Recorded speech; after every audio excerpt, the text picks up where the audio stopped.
Hello दोस्तों, नमस्कार। दोस्तों, सर्विस नाउ हेल्प डेस्क सिद्धि के एक और वीडियो में आप सबका स्वागत है। आज से हम शुरू कर रहे हैं जीआरसी की सीरीज। जीआरसी की डिमांड काफी है और इसके बारे में कुछ वीडियोस कम है, तो मैंने सोचा एक सिंपल सीरीज बताएं जिसके अंदर जीआरसी कंप्लीट हम डिस्कस करेंगे। बहुत छोटे छोटे वीडियोस में बनाऊंगा, लेकिन उन वीडियोस में बहुत ही बेसिक एग्जांपल्स में ऐड करूंगा ताकि आपको इसका जो कॉन्सेप्ट है वो अच्छे से समझ में आ जाए। और इसमें हम लोग फिर थोड़ा प्रैक्टिकल भी देखेंगे। प्रैक्टिकल में इतना कुछ नहीं है, सीधे कॉन्फ़िगरेशंस हैं, लेकिन इसके कॉन्सेप्ट्स को समझना और उनको अप्लाई करना बहुत इंपॉर्टेंट है। तो चलिए शुरू करते हैं। जीआरसी, मैंने अपने ब्लॉग सर्विस नाउ स्पेक्टेकुलर में एक शुरुआती ब्लॉग लिखा है। ओके, वहां पे आप इसको देख सकते हैं। Let me share my screen. This is my blog under service now spectacular. इसका लिंक मैं डिस्क्रिप्शन में दूंगा, आप इसको पढ़िए। एक एक करके इसमें बहुत ही अच्छे से मैंने समझाया है। तो चलिए शुरू करते हैं। What is GRC? हमारा पहला वीडियो है, बेस्ट एक्सप्लेनेशन एवर। ओके, तो जब हम जीआरसी की बात करते हैं तो इसकी डेफिनेशन आपको पता है, फुल फॉर्म बेसिकली पता है, governance, risk and compliance. Okay, तो यहाँ पे इसको सिंप्लीफाई करने के लिए मैंने एक बेसिक एग्जांपल लिया है। वो एग्जांपल है स्कूल का। देखिए, ये स्कूल की तरह हम समझेंगे, फिर इसको मैं कोरिलेट करूंगा बिजनेस के साथ। तो यहाँ पे पढ़िए, think your organisation as a school. Every school need a structure. हर स्कूल को एक स्ट्रक्चर चाहिए। Without it student would skip class, teachers would show up late, exams would be messy. मतलब अगर आपने स्ट्रक्चर नहीं बनाया है तो वहां पे इश्यूज होंगे। इश्यूज कई तरह के हो सकते हैं। स्टूडेंट्स लेट आ सकते हैं, टीचर्स लेट आ सकते हैं, स्टूडेंट्स मेस कर सकते हैं, तो वो एग्जाम में चीटिंग कर सकते हैं। बहुत तरह के इश्यूज, हर तरह के जो भी आप स्कूल में देखते हैं, अगर वहां पे स्ट्रक्चर नहीं है तो इश्यूज होंगे ही होंगे। ओके, तो जिस तरह से स्कूल में यहाँ पे क्योस होगा, उसी तरीके से अगर स्कूल को हम एक बिजनेस की तरह देखते हैं तो वहां पे क्योस होगा। कब? जब उस बिजनेस में कोई स्ट्रक्चर नहीं होगा, जब उस बिजनेस में कोई रूल्स एंड रेगुलेशंस नहीं होंगे। तो यहाँ पे लिखा है, just like that a business without a structure is a recipe of chaos. तो इसलिए यहाँ पे जीआरसी का कॉन्सेप्ट अप्लाई होगा। जब जीआरसी यहाँ पे इन दोनों केसेस में लगेगा, तभी जाके एक परफेक्ट या फिर नियर टू परफेक्ट यहाँ पे एक एग्जाम्पल आपके सामने होगा। तो धीरे धीरे करके इसको डिटेल में समझते हैं। सबसे पहला है गवर्नेंस। अब गवर्नेंस क्या है? देखिए, स्कूल का केस अगर देखें तो school rules are made by the principal. Governance is all about setting direction and ensuring the entire organisation move towards its goal. देखिए, चाहे कोई ऑर्गेनाइजेशन है या फिर कोई स्कूल है, हर ऑर्गेनाइजेशन या हर स्कूल एक गोल के साथ सेटअप किया गया है। यानी आपके स्कूल का गोल क्या हो सकता है? हो सकता है या है बेसिकली बच्चों को अच्छी शिक्षा देना। इसी तरह के एक ऑर्गेनाइजेशन का गोल क्या है? एक ऑर्गेनाइजेशन का गोल है हेल्प करना, या फिर प्रॉफिट कमाना, या फिर ऑल ओवर वर्ल्ड में उसको फैलना। ठीक है, किसी तरह का भी गोल हो सकता है। वो गोल्स हम लोग खुद सेट करते हैं और उन गोल्स को पूरा करने के लिए एक स्ट्रक्चर बनाया जाता है। यहाँ पे आगे देखिए, in a school the principal defines, be in a class by 8 AM, no phones during the exam, dress in proper uniform. तो ये कुछ रूल्स हैं जो कि प्रिंसिपल ने बनाए हैं, किस लिए? स्कूल को गवर्न करने के लिए। These are not just the rules for the sake of it, they are the set of tones define culture and help student to grow in a discipline environment. तो देखने में तो ये सिंपल सिंपल रूल्स है, लेकिन इन rules के भी एक फाउंडेशन है। इसी तरह के एक कंपनी है, उस कंपनी का एक फाउंडेशन होता है, उस कंपनी का एक कल्चर होता है। उस कल्चर, उस फाउंडेशन के हिसाब से उस कंपनी में रूल्स बनाए जाते हैं और उन रूल्स को फॉलो करने की एक्सपेक्टेशन होती है। ठीक है, हम फॉलो करते हैं, या फिर जो कंपनी के जो भी केयर टेकर हैं, स्टेक होल्डर्स है, वो एक्सपेक्ट करते हैं जो भी इम्प्लॉयज में है वो इन रूल्स को फॉलो करके आगे बढ़ेंगे। इसी तरीके से इस स्कूल में प्रिंसिपल ने जो रूल्स दिए हैं, इनको फॉलो करके इस स्कूल को आगे ले जाया जाएगा। तो अब आप यहाँ पे समझ चुके होंगे कि गवर्नेंस का मतलब होता है सेट ऑफ रूल्स बनाना, सेट ऑफ पॉलिसीज बनाना, जो कि उस ऑर्गेनाइजेशन पे लागू होते हैं। जो भी इसमें एम्प्लॉय होते हैं वो उसको फॉलो करते हैं और उन्हीं को फाउंडेशन में लेके, उन्हीं को एडहेरेंस में लेके आगे बढ़ा जाता है और अपने गोल्स को अचीव किया जाता है। तो यहाँ पे देखिए, थोड़ा फॉर्मल वे में बात करते हैं। In business term, governance is the act of setting policies, defining responsibilities and aligning department with overall goals. In ServiceNow, governance can be represented through policies, procedure, and decision-making workflows that help everyone to stay in sync. तो यहाँ पे यही बात की जा रही है, हम यहाँ पे पॉलिसीज बनाएंगे, यहाँ पे हम रेस्पॉन्सिबिलिटीज को डिफाइन करेंगे, इसके साथ साथ उन गोल्स को ध्यान में रखते हुए इन सारी चीजों को बनाया जाएगा।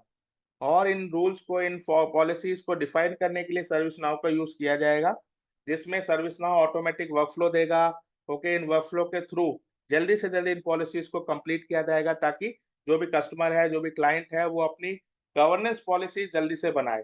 तो सारा बनाना वगैरह सर्विस नाउ के अंदर होगा।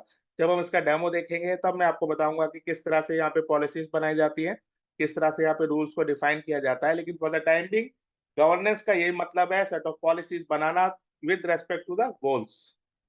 दूसरी जो इसमें चीज आती है वो होती है रिस्क, जी के बाद आर। तब इसको यहाँ पे थोड़ा बेसिक में समझते हैं, फिर इसका एक रियल एग्जांपल समझेंगे। Risk is equal to what if the power goes out during the exam.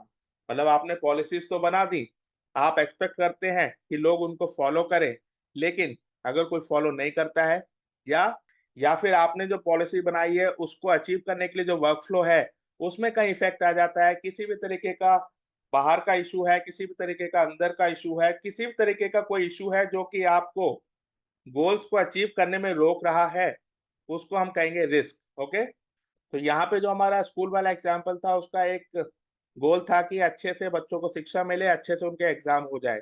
लेकिन यहाँ पे रिस्क ये है, क्योंकि जब एग्जाम होता है इलेक्ट्रिसिटी रहती है, इलेक्ट्रिसिटी के डिपेंडेंट कई चीजें होती हैं, मतलब आपका इंफ्रास्ट्रक्चर होता है। अगर आपका बहुत मॉडर्न स्कूल है तो वहाँ पे आप डिजिटल बोर्ड्स का भी यूज करते हैं। लेकिन इस केस में रिस्क क्या है, अगर पावर चली जाती है तो क्या होगा। तो यहाँ पे देखिए, इमेजिन अ स्टॉर्म, अगर कोई तूफान आता है, the school loses electricity before the final board exam, student panic, teachers campus and the school reputation suffers.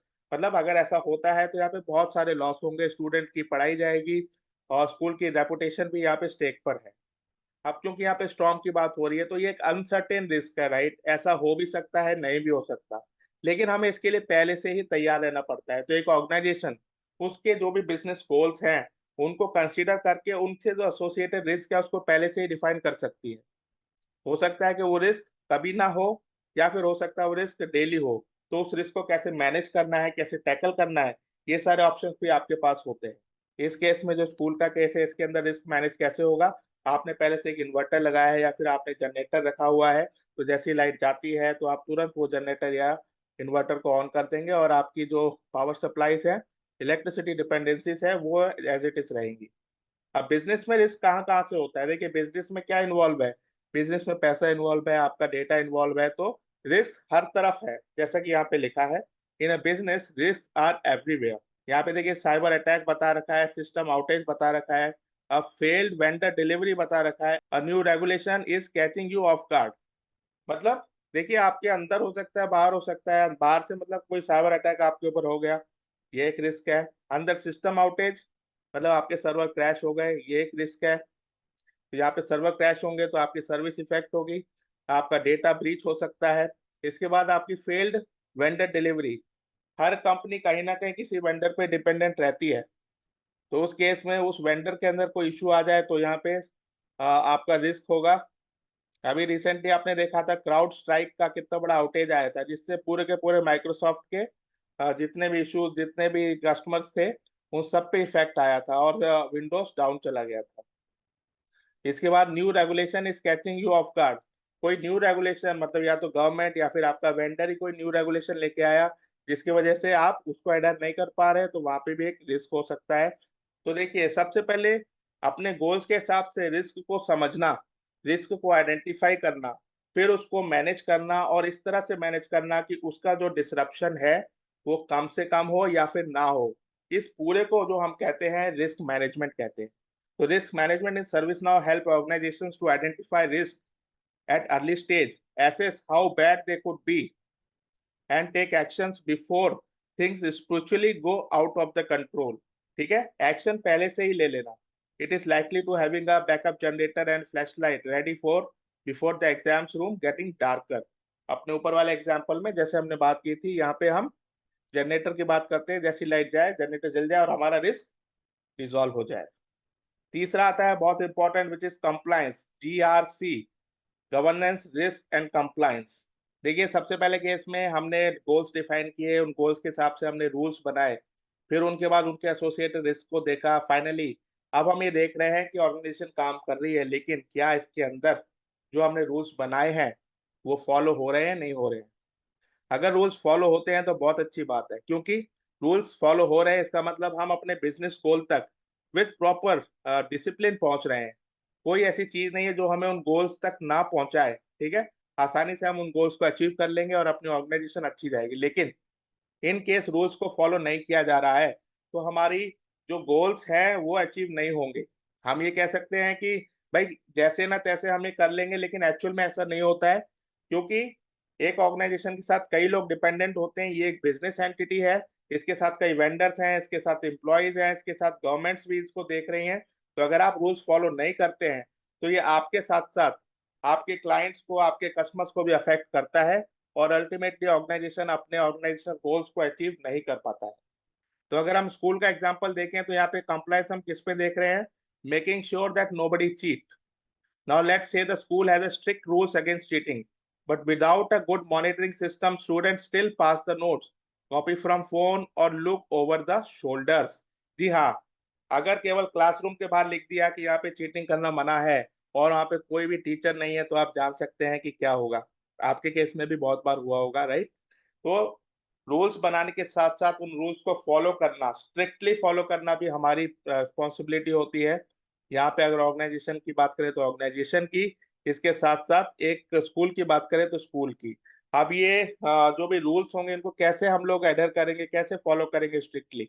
इसके लिए हम लोग इन्वेस्टिगेटर लगाएंगे, इन्वेजिलेटर्स लगाएंगे। एक क्लासरूम के अंदर कैमरा भी लग सकता है, क्लासरूम के अंदर दो टीचर होते हैं जो देखते रहते हैं कि कौन बंदा चीटिंग तो नहीं कर रहा है, ठीक है। तो ये सारी की सारी चीजें, ये सारे के सारे स्टेप्स उठाए जाएंगे ताकि हमारा कंप्लायंस लेवल 100% हो या नियर टू 100% हो। इसी तरीके से अगर हम बिजनेस की बात करें, in business compliance ensure that the internal rules and external regulations are being followed just like the invigilators in the exam hall। तो हम ये एक्सपेक्ट करते हैं किसी भी बिजनेस के अंदर कि यहाँ पे जो भी हमने रूल्स बनाए हैं उनको फॉलो किया जाएगा, जैसे कि अभी यहाँ पे ऊपर इन्वेस्टिलेटर्स फॉलो करवा रहे हैं। अब आप कहेंगे कि किस तरह से फॉलो किया जाएगा? देखिए, इंटरनल ऑडिट्स होते हैं, एक्सटर्नल ऑडिट्स होते हैं, इसके साथ साथ हम खुद अपनी रिपोर्ट्स निकालते हैं, हम अपने जो है क्यूए टीम होती है वो सब चेक करते हैं। तो इन सब का काम क्या होता है? इन सब का काम यही होता है कि कॉम्प्लायंस लेवल को चेक करें, क्या हम लोग जो हमारे बिजनेस गोल हैं उनके हिसाब से जो हमने रूल्स बनाए हैं उनके हिसाब से चीजों को फॉलो कर रहे हैं, नहीं कर रहे हैं, ठीक है। ऑडिट में सारी चीजें निकल के आती हैं, मोस्टली ऑडिट पे यहाँ पे ज्यादा फोकस होता है। उसके बाद हमें ये पता चलता है कि कौन कौन इसमें उन चीज को फॉलो नहीं कर रहा है, तो उस पर एक्शन लिया जाता है, उसको करेक्ट किया जाता है, और फाइनली कम से कम कॉम्प्लायंस इश्यूज यहाँ पे देखने को मिलते हैं। और जब ऐसा होता है तभी जाके हम कह सकते हैं कि organisation is in right track. जितने ज्यादा कॉम्प्लायंस इशू होते हैं उतने ज्यादा हमारी ऑर्गेनाइजेशन फेलियर की तरफ जाती है। तो इन सारी चीजों को करने के लिए सर्विस नाउ क्या प्रोवाइड करता है? सर्विस नाउ ऑटोमेशन प्रोवाइड करता है। सर्विस नाउ एक pre defined out of box setup provide करता है जिसमें हम कॉम्प्लायंस चेक कर सकते हैं, ऑडिट बना सकते हैं, और भी बहुत सारी चीजें कर सकते हैं जो कि हम जब डेमो करेंगे एक्चुअल में तब उनमें देखेंगे कि किस तरह से हम कॉम्प्लायंस लेवल को अचीव कर सकते हैं। Service now compliance management tool automate the entire process. Automation बहुत जरूरी है, ऑटोमेशन नहीं है तो सालों साल लग जाएंगे, लेकिन ऑटोमेशन है तो कुछ ही महीने में, कुछ ही हफ्ते में ये रिपोर्ट आ जाएगी और हम उसमें एक्शन ले पाएंगे, मतलब मैनेजमेंट एक्शन ले पाएगी। क्या क्या ऑटोमेशन होती है? Map your internal controls to industry regulation, conduct assessment, track who is following the rules and who is not following the rules, alert you when there is a policy violation. किसी तरह का भी violation होता है तो compliance का मतलब यही होता है कि आपको सजग कर दे कि आपके यहाँ ये वायलेशन है, आगे जाके आप इसके खिलाफ पेनल्टी भी दे सकते हैं, इसलिए आप अभी से सुधर जाइए, ठीक है। आपको भी अपने ऑर्गेनाइजेशन में कई ईमेल आते होंगे कि आप ये एक मैंडेटरी ट्रेनिंग है, ये आपको करनी है। तो ये मैंडेटरी ट्रेनिंग क्या है? ब्राइबरी की मैंडेटरी ट्रेनिंग है, और रियल टाइम इश्यूज की मैंडेटरी ट्रेनिंग है। किस तरह से आपको अपना सेटअप करना है, किस तरह से आपको अपना लैपटॉप मैनेज करना है, किस तरह से आपको डिजिटली किसी स्पैम में नहीं आना। तो ये सारी चीजें क्या है? एक कंपनी आपको बता रही है कि आपको इन सब चीजों को समझ के रखना है ताकि किसी तरह का कॉम्प्लायंस इशू आपके ऊपर ना बने। तो आई होप जीआरसी का बेसिक मीनिंग आप लोग समझ चुके होंगे। यहाँ पे कुछ और डिटेल मैंने दी हुई है किस तरह से जीआरसी फिट इन होता है, वही सारी बातों को नटशेल में लिखा है। तो आप इस पर्टिकुलर पेज पे जाइए, इसका लिंक मैं आपको डिस्क्रिप्शन में दे दूंगा ताकि आप इसको और अच्छे से समझ पाए। इसको एक नहीं, दो बार तीन बार आप पढ़िए ताकि आपको समझ में आए कि जीआरसी एक्चुअल में क्या है। इसको कोरिलेट करके देखिए। यहाँ पे मैंने स्कूल का एग्जाम्पल दिया, आप और कोई एग्जाम्पल बनाइए और उसके हिसाब से उस एग्जाम्पल को यहाँ पे फिट इन करके देखिए, तब आपको पता चलेगा कि जीआरसी क्या है। और सर्विस नाउ जीआरसी की बात करें तो ये कंप्लीट एप्लीकेशन है जो कि सर्विस नाउ प्रोवाइड करता है। तो हम कह सकते हैं एक ही प्लेटफॉर्म में आपको तीनों चीज करने को मिल जाती है। इसमें ऑटोमेशन है, इसमें वर्कफ्लो है, जिसकी वजह से आपकी जो प्रोसेस है वो जल्दी से डिफाइन हो जाएगी। प्रोसेस डिफाइन होने के बाद वो अच्छे से यूज में आ जाएगी और लोग इसको यूज करके अपनी ऑर्गेनाइजेशन को एक compliance free GRC enabled organisation बना पाएंगे। तो आपको ये मेरा एक्सप्लेनेशन कैसा लगा कमेंट सेक्शन में जरूर बताइए। मैं इसमें और भी छोटे बेसिक वीडियोस लेके आ रहा हूँ ताकि जीआरसी का एक एक चीज हम समझ सकें और उसको आगे ले जा सकें। Thank you so much. Wait for the next video.